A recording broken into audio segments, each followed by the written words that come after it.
अगर हम बुद्ध की चर्चा कर रहे हैं तो बुद्ध का सीधा संबंध हमारे दिमाग से है, हमारी स्किन से है, हमारे दांतों की तकलीफों से है, हमारी आंतों से है, हमारे शरीर में जितनी पाइप नुमा नसें हैं, गोलाई लिए हुए पाइप नुमा नसें हैं, वो सभी की सभी बुद्ध है।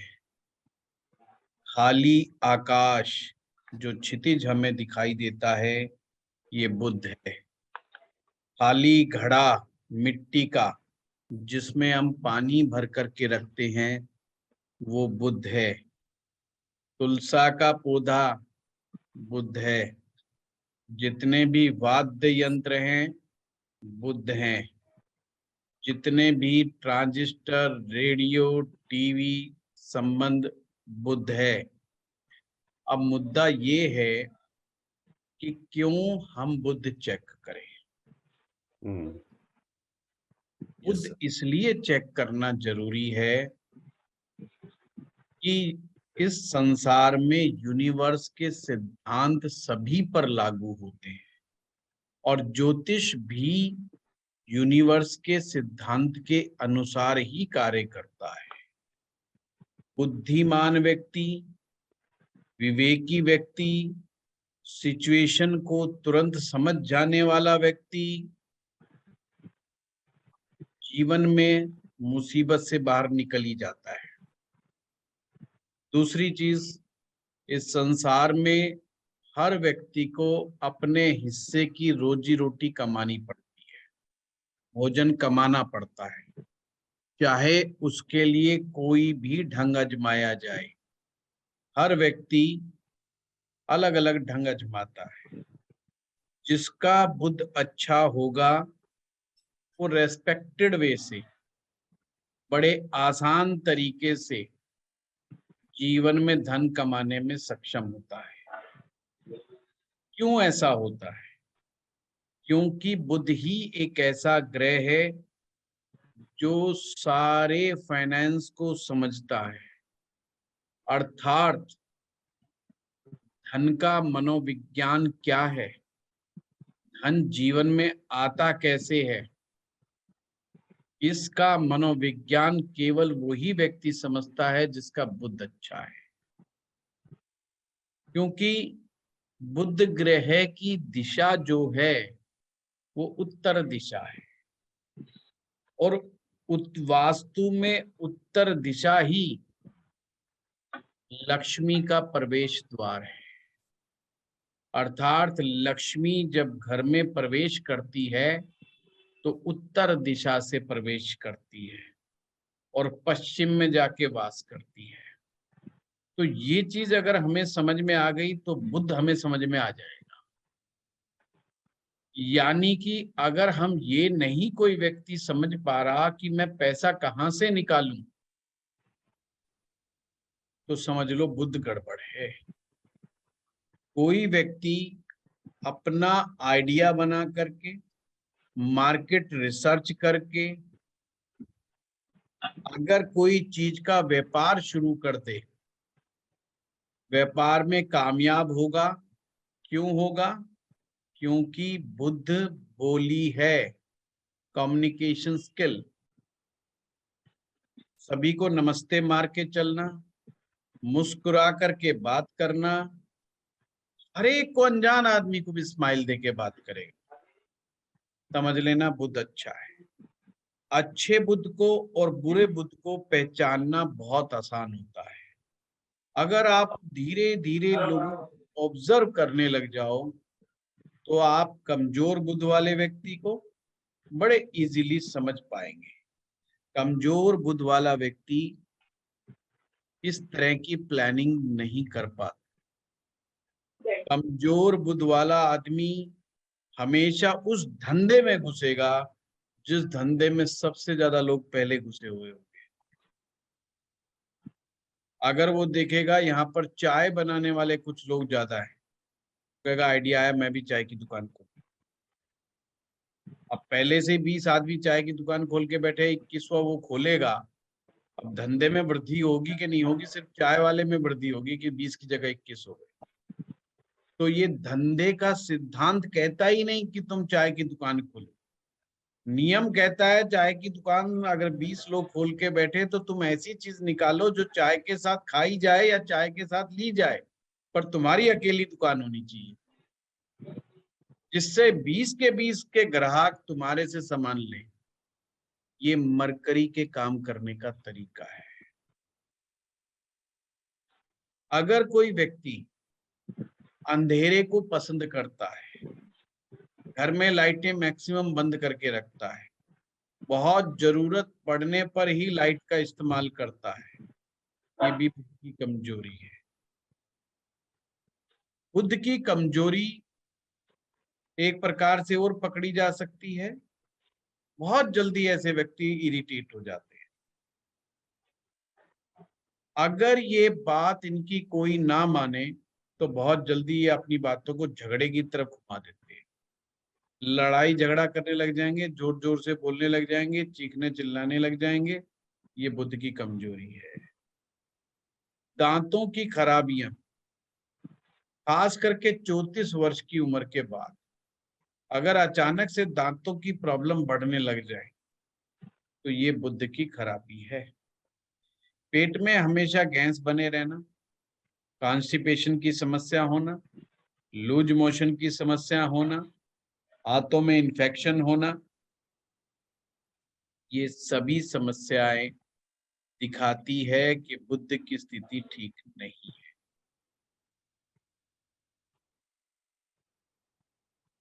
ब्लड प्रेशर क्रिएट हो जाना, कोलेस्ट्रॉल जमा हो जाना,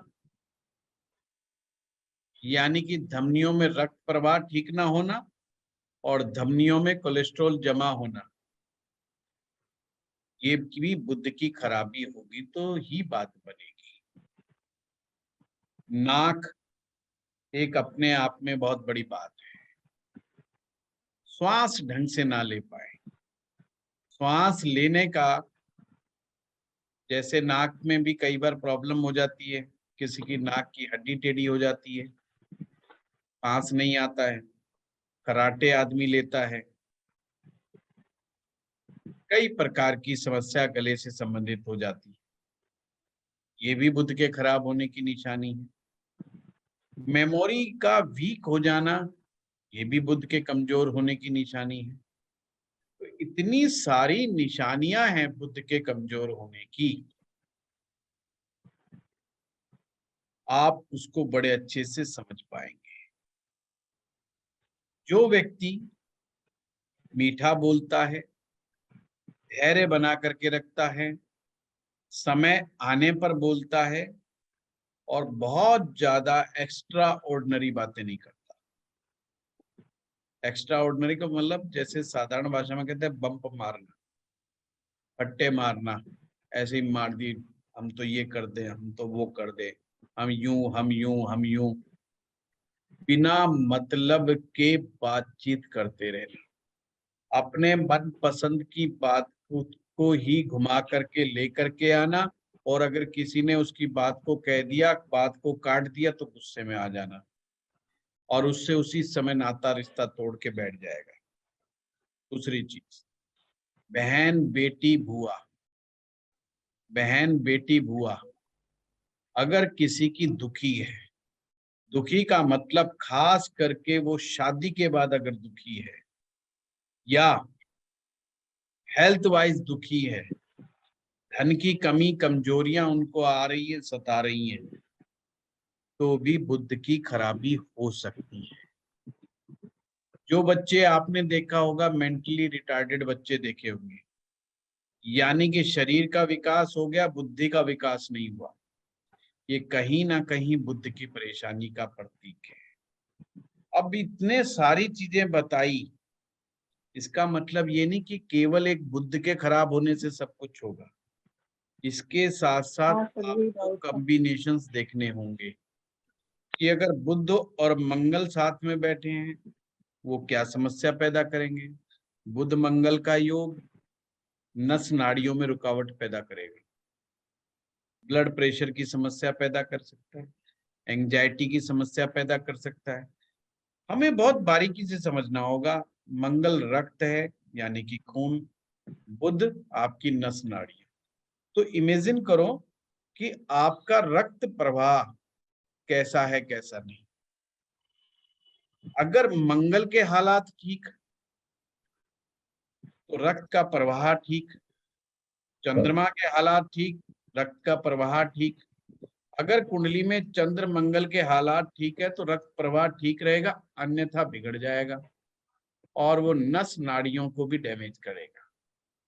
तो नस नाड़ियां जब डैमेज हो जाती हैं तो आदमी थक बहुत जल्दी जाता है। थोड़ा सा काम करने के बाद ही उसको थकावट पैदा होने जाती है और उसका ज्यादा काम करने को मन नहीं करता, झगड़ा करने को मन करता है और दिल करता है, हमेशा दिमाग में ख्याल आता है कि तेरी जिंदगी खराब है, तूने जिंदगी में कोई खास अचीवमेंट नहीं किया। और मैक्सिमम 90% वो दूसरों के बारे में बातें कर रहा होता है, वो लोगों के बारे में बातें कर रहा होता है, वो कभी भी किसी आइडिया के ऊपर बातें नहीं कर रहा होता।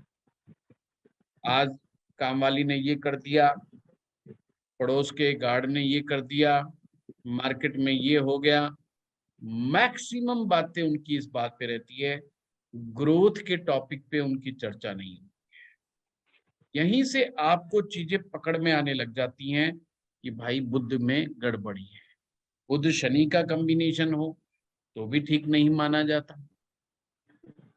बुध शनि का कॉम्बिनेशन कई बार बीपी लो भी कर देता है, कई बार उसके अंदर ब्लॉकेज पैदा कर देता है।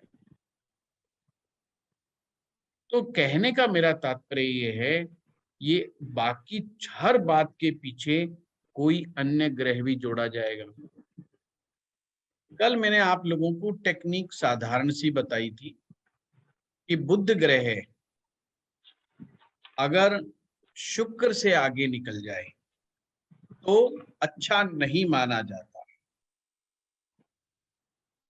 अब हमें क्या होता है कि ज्योतिष में हमेशा फर्दर चेक करना पड़ता है कि जो हम सूत्र अप्लाई कर रहे हैं वो कितना ठीक है कितना गलत है।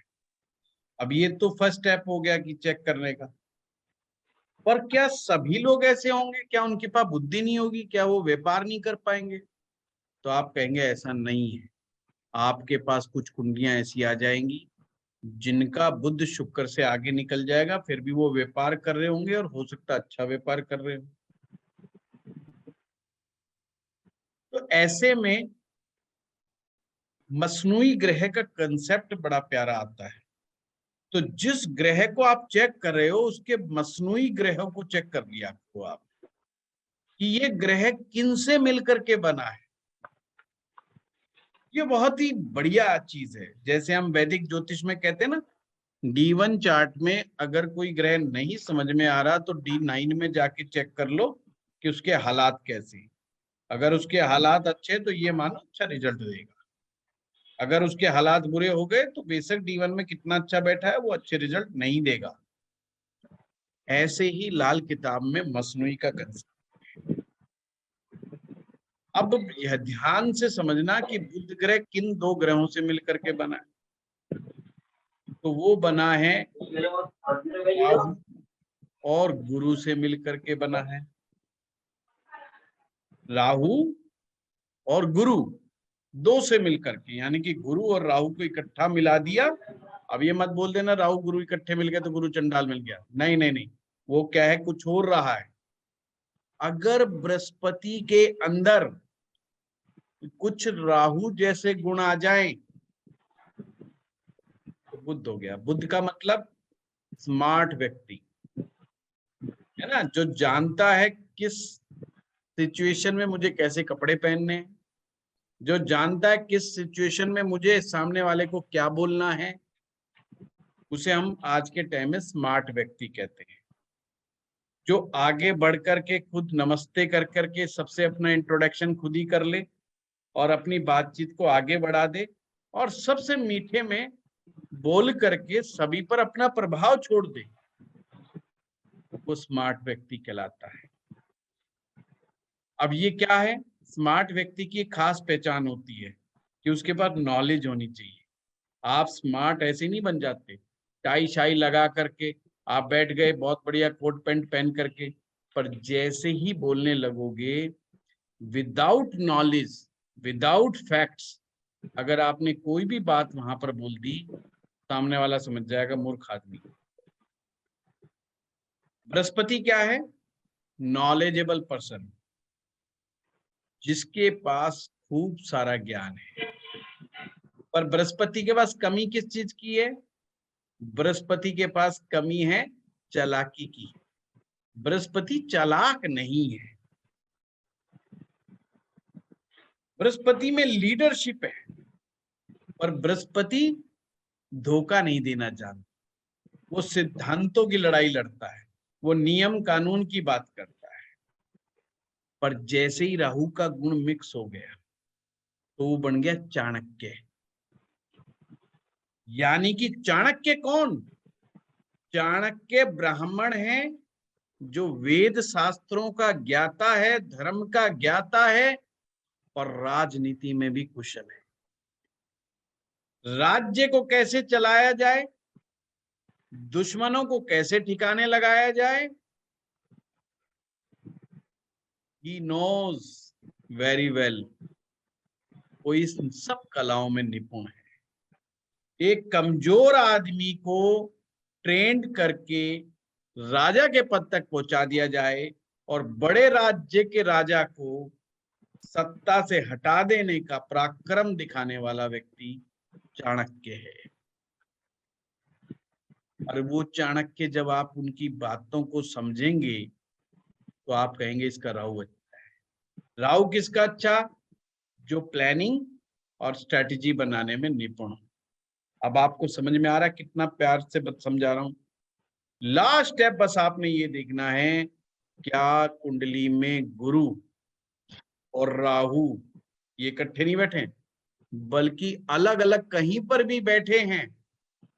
ये जितने अच्छे हो जाएंगे बुध ऑटोमेटिक अच्छा हो जाएगा। पॉइंट पकड़े? दोबारा बोल रहा हूं, अगर किसी कुंडली में गुरु ग्रह और राहु ग्रह जितने ज्यादा अच्छे हो जाएंगे, अच्छे का मतलब स्ट्रेंथफुल हो जाएंगे, बुध ऑटोमेटिक अच्छा हो जाएगा। तो चाहे वो नीच राशि का भी। लाल किताब में भी किसी ग्रह को देखने की अलग अलग कई टेक्निक है, जैसे वैदिक में होता है।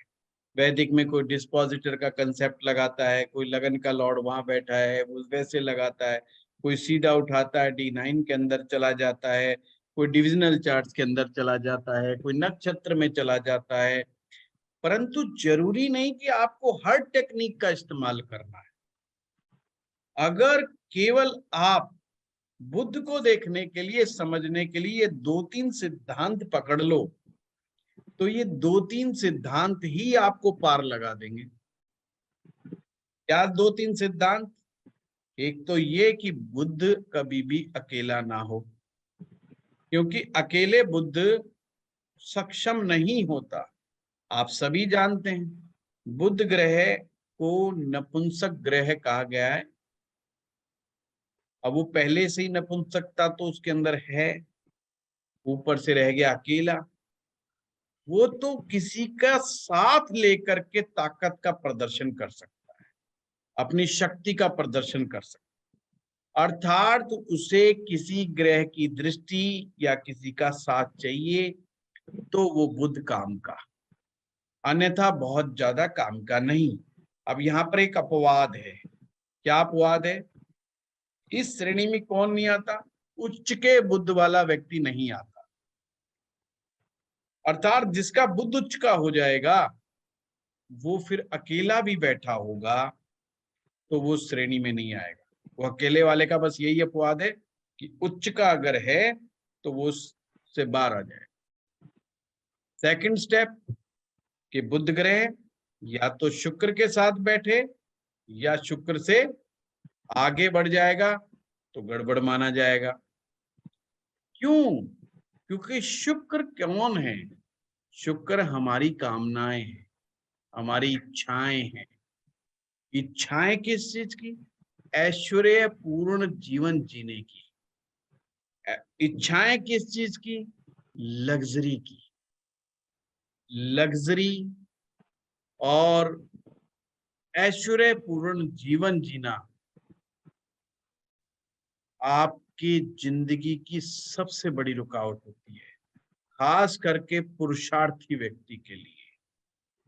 जिस व्यक्ति को राजा बनना है उसकी ट्रेनिंग कभी भी कंफर्ट जोन में नहीं होनी चाहिए। जिस व्यक्ति को जिंदगी में बहुत ऊंचा उठना है उसके लिए लग्जरी हराम है। अब जिसका शुक्र जो है पीछे रह गया बुध से, तो बुद्धि तो शुक्र से आगे चली गई है। आप ऐसे समझो, बुद्धि तो आगे चली गई है, शुक्र अपनी मनमानी करेगा, शुक्र उसको दौड़ाएगा, भगाएगा, यानी कि वो अननेसेसरी चीजों में जाके खर्चा करेगा, लग्जरी के लिए, ज्यादा कंफर्ट्स के लिए।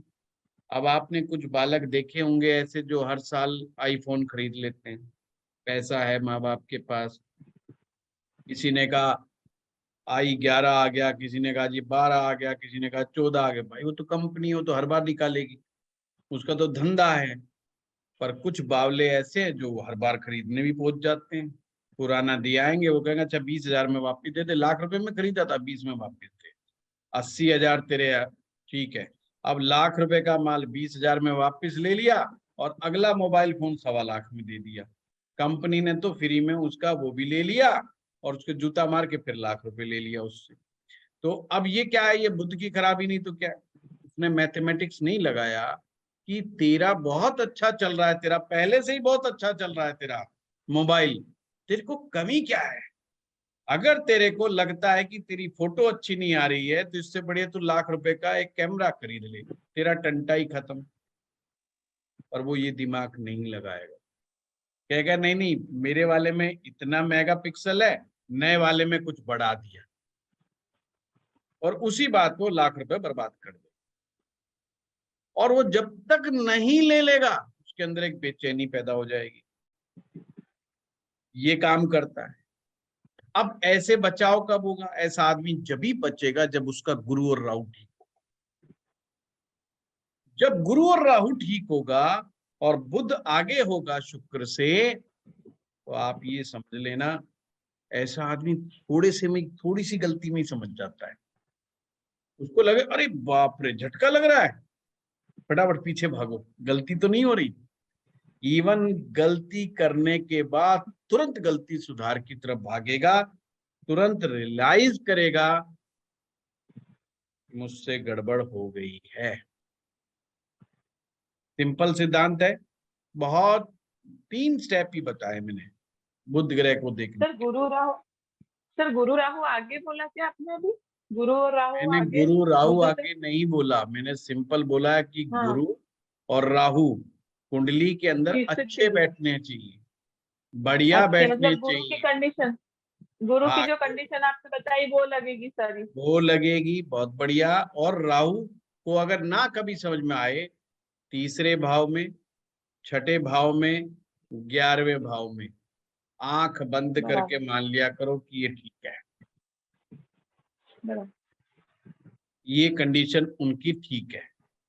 अब क्या मतलब होगा? फिर अगर बुध आगे भी हो शुक्र से तो भी फिर अच्छा है, मतलब वो गुरु और राहु अच्छा है, अपने अपने परंतु हाँ, बराबर। जी जी जी जी, परंतु ध्यान यही रखना जो मैं आप लोगों को बार बार बता रहा हूं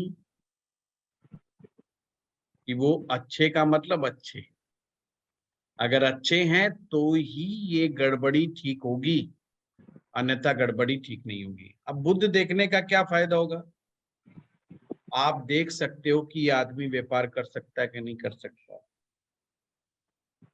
आप देख सकते हो कि ये व्यक्ति अपने दम पर ज्योतिष में पैसा कमा सकता है कि नहीं कमा सकता।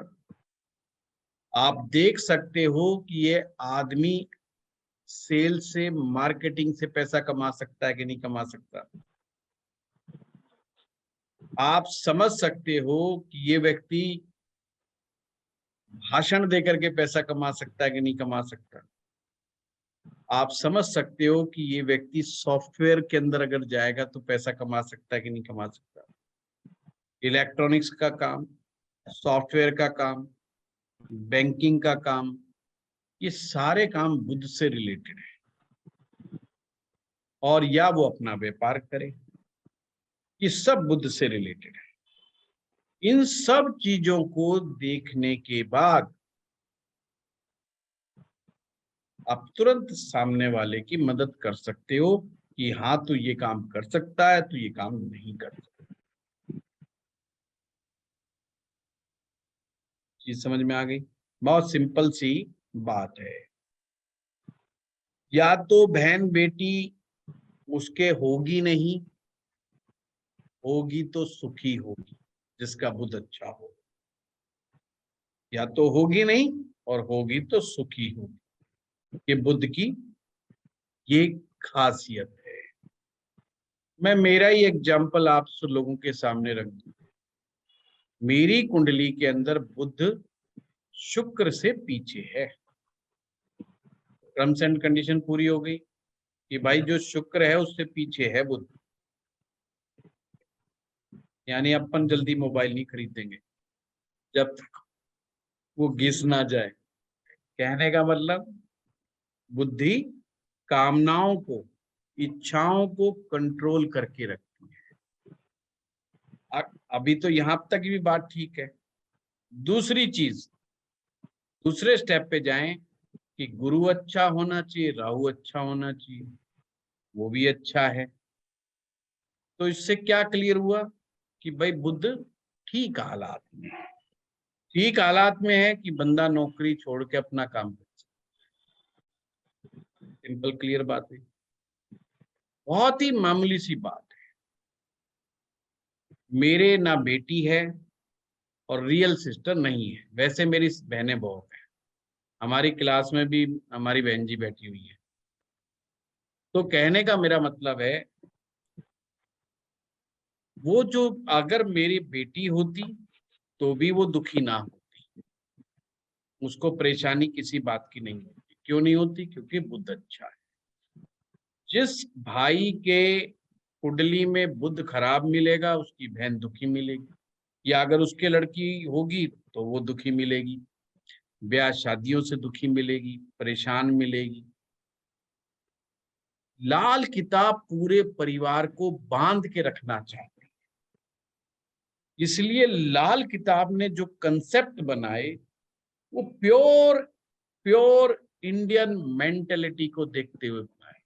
हमारी सनातन संस्कृति के अनुसार ये डिजाइन किए गई है। इनकी हर रेमेडी, इवन इन्होंने ग्रह के अच्छे और बुरे को देखने के ढंग में भी परिवार शामिल कर दिया, ताकि हर व्यक्ति एक दूसरे के साथ बंधा रहे।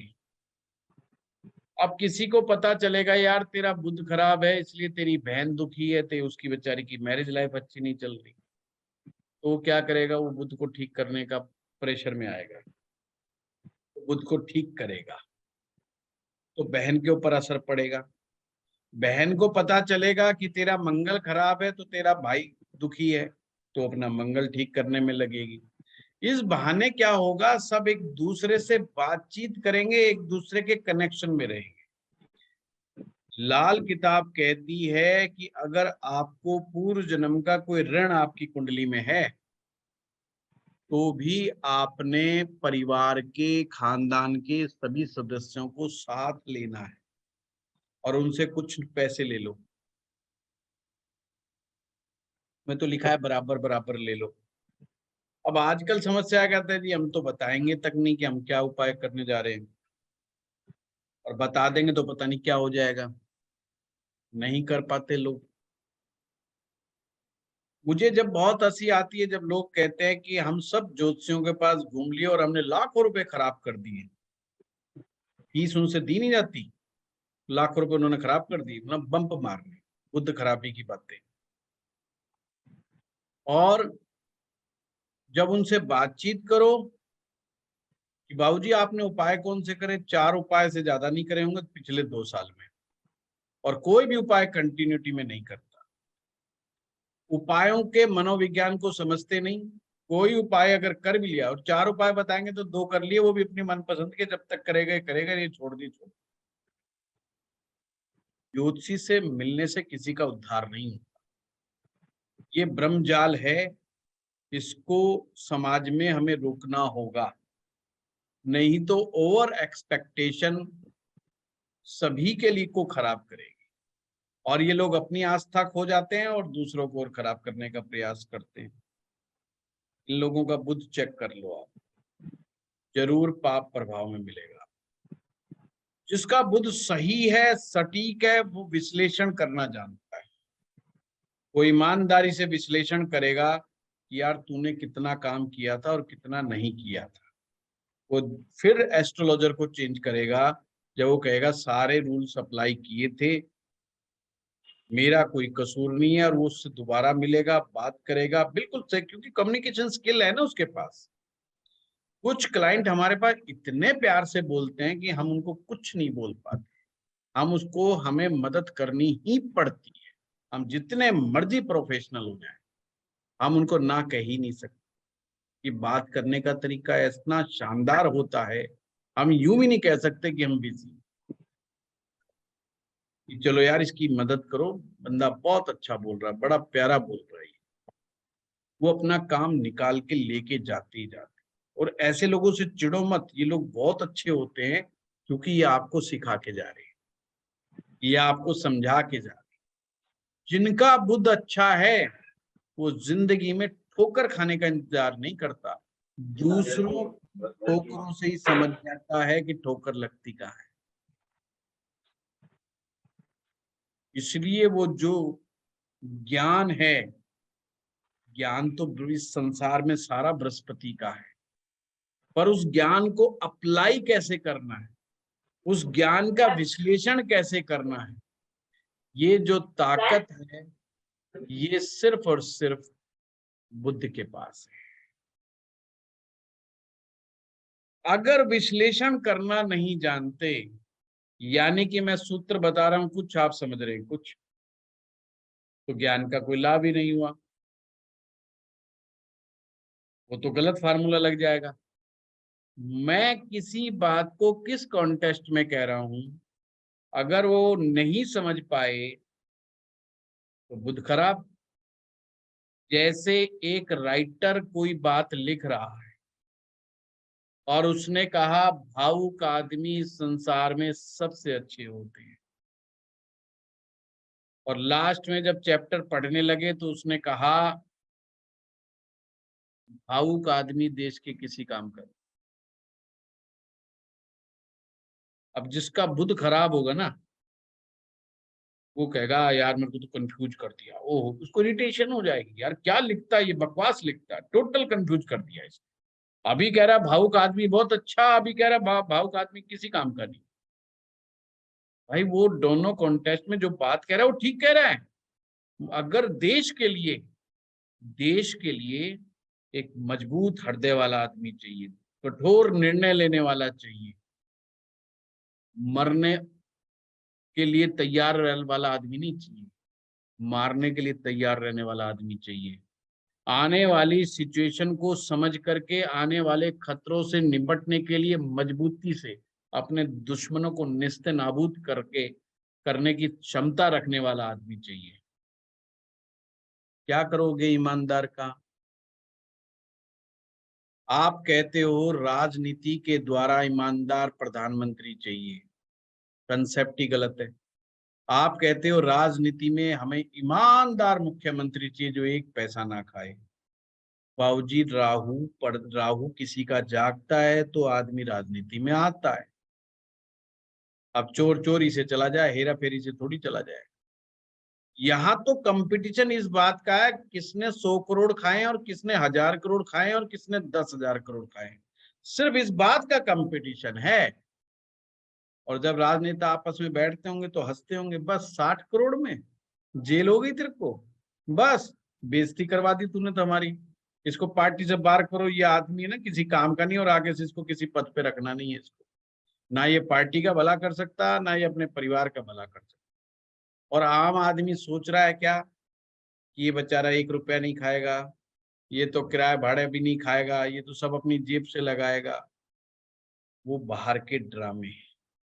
ज्योतिष के माध्यम से हमें एक एक चीज का अगर कंसेप्ट क्लियर है तो आपको नेताओं पे कभी गुस्सा नहीं आएगा। आप नेताओं को इस बात से नहीं करेंगे, बल्कि इस बात से कि उन्होंने समाज में क्या नया लेकर के आए, समाज को क्या दिया, इस बात से नेताओं को आप जज करेंगे कि उनमें नेतृत्व क्षमता कितनी है। आप उस बात से जज करेंगे एक नेता को, बल्कि इस बात से नहीं कि साहब उसने खा गया, अपने बेटे को सेट कर दिया, बेटी को सेट कर दिया। राजनीति इसी का नाम है, परिवारवाद ही राजनीति का नाम है।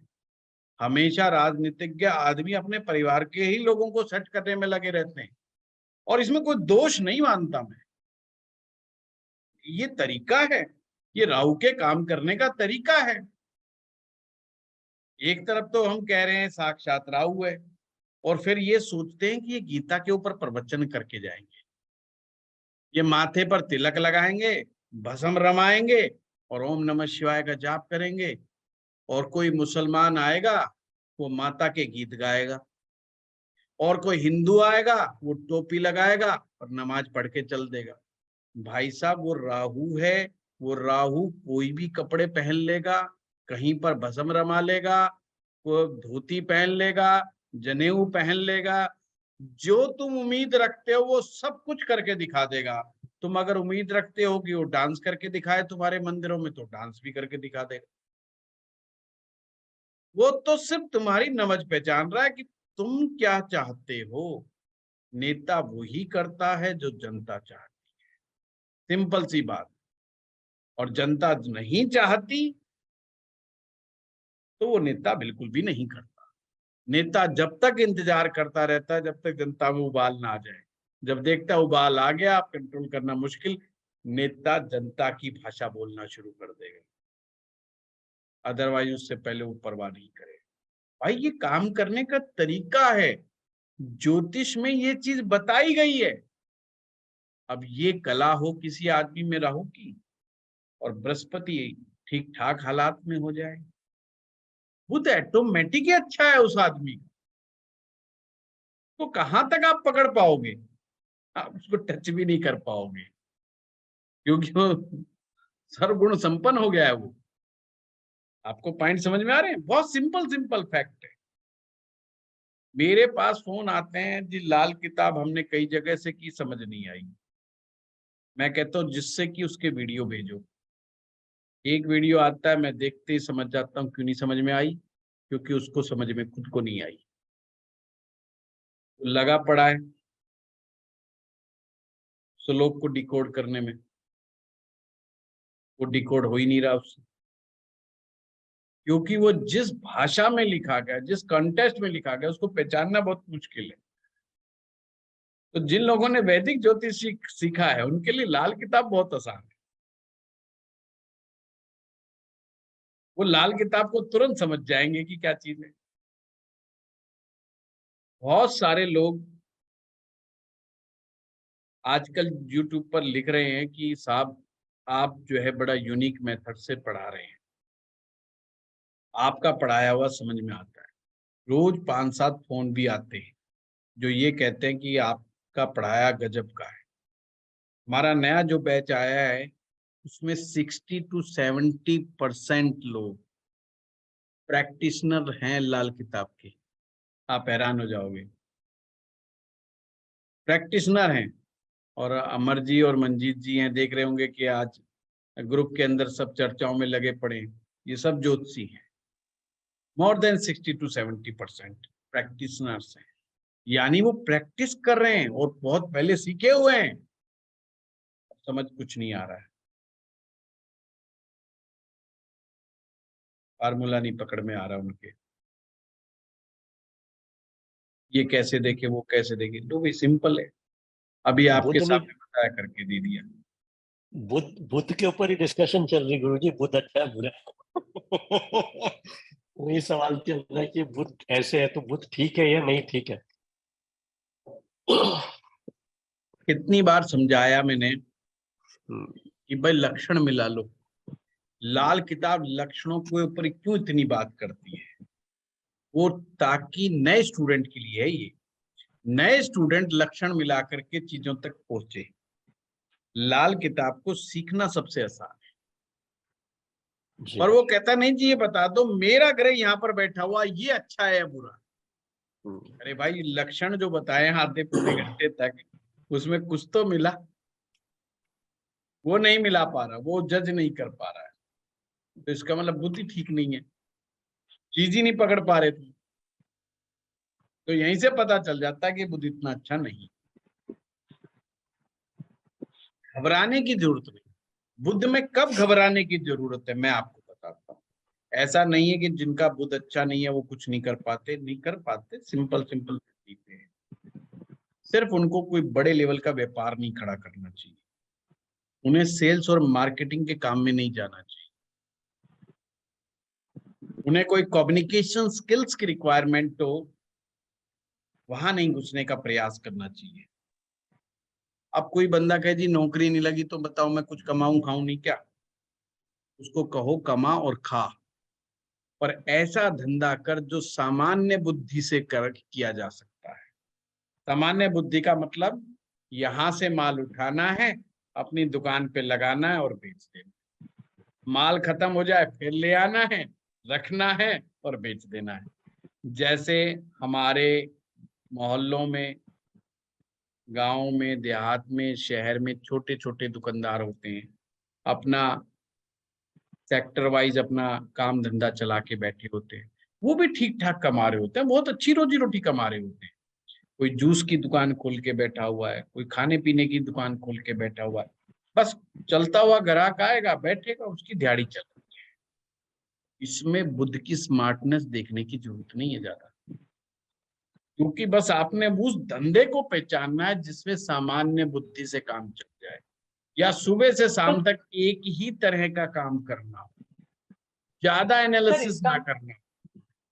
ज्यादा इसका मतलब एनालिसिस हुआ करेंगे तो फिर बुद्ध की जरूरत पड़ेगी।